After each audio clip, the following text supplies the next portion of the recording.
breaking news on KGW News at Sunrise.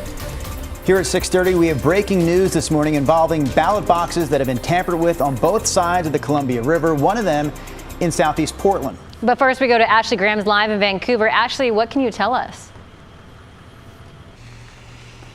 Right here, so just in the last minute, we have seen investigators or law enforcement open up this ballot box. Inside, we've seen some flames come out of this box. Now you can see that heavy smoke pouring out of this ballot box here in Vancouver. We're in the Fisher's Landing area at this transit center where those C-Tran buses come through. Now they tell us that at this point these buses are not impacted, these routes are not impacted, but it appears this north lot is. You can see how investigators and the law enforcement officers have closed off this section of the parking lot as they continue to investigate what's happening at this ballot box. Now, it appears you're normally able to drive into this parking lot, drive past that ballot box, and put your ballot inside. Now, that's not the case. As you can see, that smoke pouring out of the ballot box this morning. We've been here for about 20 minutes, and we were able to see that smoke when we first pulled up. Now, just in the last minute, this box has been opened up. We saw some flames on the inside of that box. Now, it appears those flames are out, and we're just continuing to see this smoke. Now, the police officers here from Vancouver that I talked with said they expect to be on scene here for another hour, so it's not clear at this point what exactly happened or if there are any other law enforcement agencies on scene. We'll send it back to you guys as we try to uncover more information about what's happening at this ballot box here in Vancouver this morning. All right, Ashley Graham's live in the Fisher's Landing area of Vancouver talking about that ballot box on fire this morning. Meanwhile, Thomas Schultz is live in southeast Portland. Thomas, similar situation happening there this morning.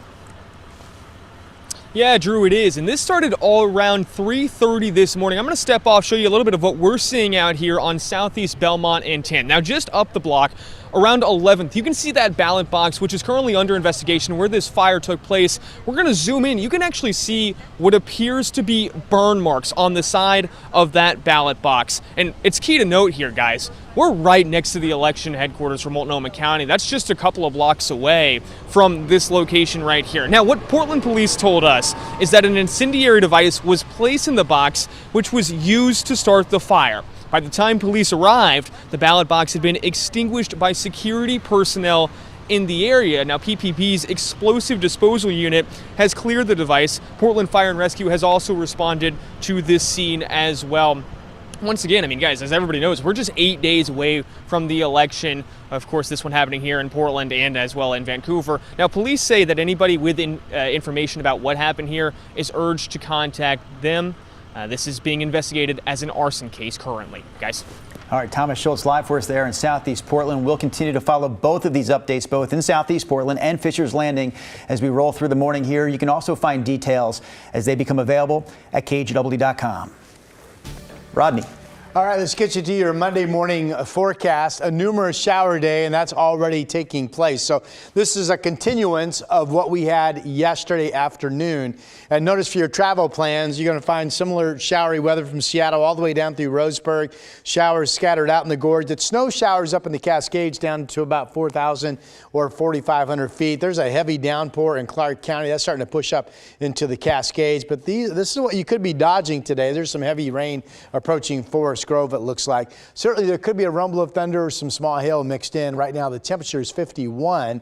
The showers will be numerous at times throughout your day. I have temperatures holding in the mid to upper 50s this afternoon. Here's Chris. Okay, Rod, let's get you out the door. And for starters, we take you down to Polk County, getting word of a crash on Highway 51, just north of the Independence area. The highway remains open, but be on the lookout for the emergency response there. A little farther north in the Willamette Valley, 2 reports now of disabled vehicles along I-5 northbound in the Donald area. And there is now a significant delay starting to develop there, about a 2 or 3 mile backup from Ellen Road and Point South. And last but not least, as we go up into Clark County, of course, the I-5 South Drive is starting to build about 16 miles an hour or so, that southbound commute from SR 500 down to the Interstate Bridge. Drew, China. Thank you, Chris. Just a reminder, staying on election coverage right now, today is the last day for online or mail-in voter registration for voters in Washington. If you do not register to vote today, those in Washington can still do same-day in-person registration. A reminder, Washington residents must deposit the ballot in an official drop box by 8 p.m. on Election Day. And for the past few years now, some Washington families have sent their kids to preschool thanks to a unique state tax. But a measure on this year's ballot could repeal it. Our Thomas Schultz has that story. For the past few years, Washington parents have found some relief through programs like this one. We provide them just with the school readiness and a safe place for their children to be.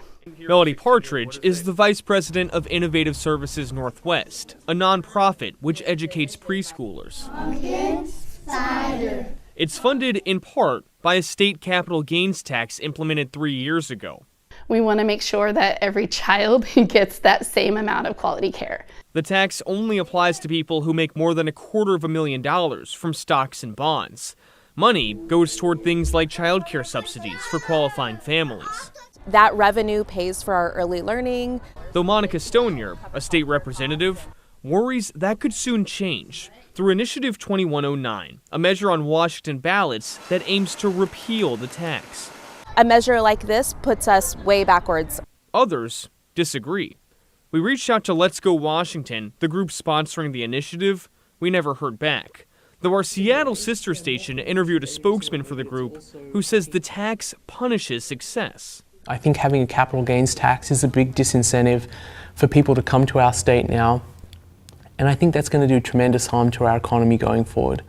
I want people to think about what would our state look like if we hadn't had Amazon, if we hadn't had Microsoft founded here. It would be a completely different state. Still, a new poll from our sister station shows 55% of voters plan to vote against the initiative, which would uphold the tax. This is exactly what we should be investing in when we are thinking about our revenue sources, the youngest people in our state who need the most. In Vancouver, Thomas Schultz, KGW News.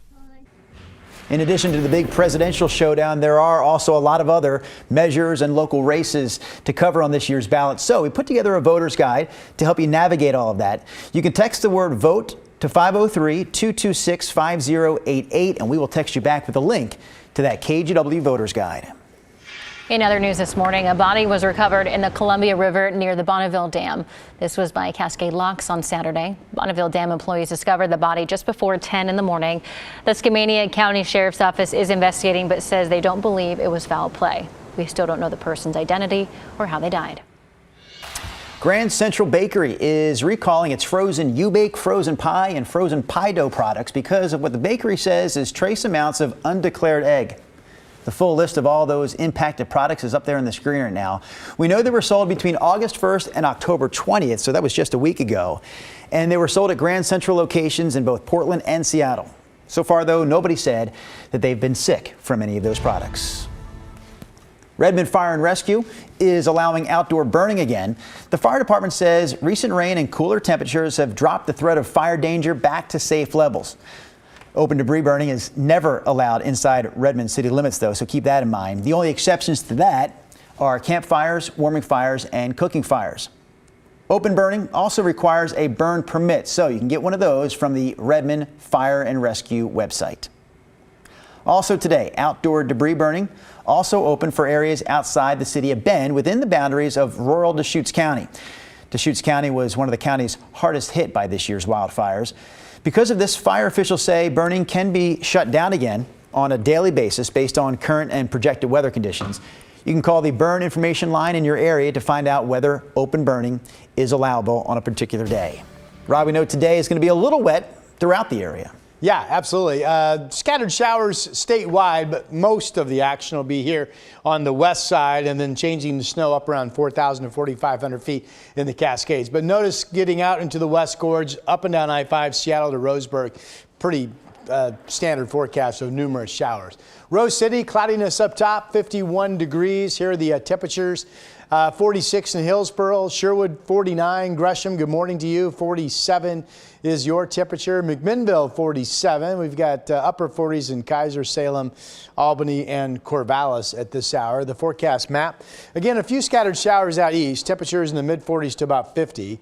We'll be in the 50s in the gorge, the coast, and the valley. Showers will start to decline once we get into this evening, and then eventually, for the most part, overnight tonight, I expect all the showers to end. But today's going to be a lot like it was yesterday afternoon, which means, you can find a dry spot to do something outside for 15, 20 minutes or 30 minutes, but there will be showers coming and going. 58. Tomorrow, I think we're dry, partly cloudy, becoming 60. Rain develops late morning into the afternoon, it looks like, on Wednesday. And then Thursday, which is Halloween, is a lot like today. Maybe the showers start to dwindle in numbers in the evening hours, but there will be some showers on the radar. And then I have a dry day on Saturday and rain showers returning on Sunday. And that is your update. Okay, Rod, we pick it up with a traffic alert in Marion County. We're getting 2 separate reports of disabled vehicles along I-5 northbound in the Donald area. They're about a mile apart, and right now that is creating what looks like about a 4-mile delay on I-5. So north of the Woodburn area, traffic puttering along a little bit as you roll up towards Donald and Aurora, and we'll stay on top of that for you. But so far, that's the only significant trouble spot that we have out there right now, guys.